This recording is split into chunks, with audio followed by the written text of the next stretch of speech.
Qori agar Alloh uni jannatga kirgizsa, o'zi har qanday mo'min bandani ham o'qi deyiladi. Iqro vartaqi. O'qi va ko'taril. A'udhu billahi minash shaytonir rojim dedingiz, bilgan surangizni boshladingiz, ko'tarilasiz. Hadislarning mazmuni. Ko'tarilib, oxirgi bilgan oyatingizni o'qib to'xtatganingizda shu joy siz etajda bo'ladi, kirib ketasiz. 15-etaj. Kimdir 20-chi, kimdir 30-chi. Jannatni payg'ambarimiz 100 daraja deganlar. 100 etaj deganlar. Demak, qori 100 etajga ko'tariladi. Farzandlari qori bo'lganlar muborak bo'lsin.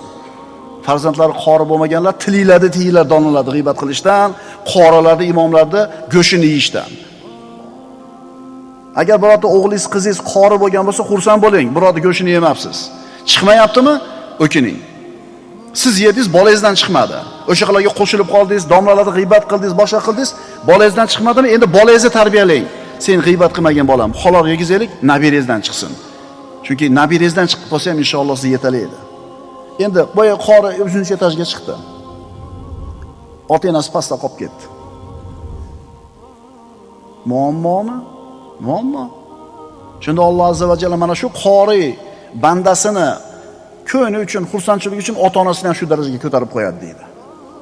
Shuning uchun bolalarga Qur'on yodlatinglar, birodarlar. Ha, hunar o'rgatamiz, tijorat o'rgatamiz. Tushunarli-ku?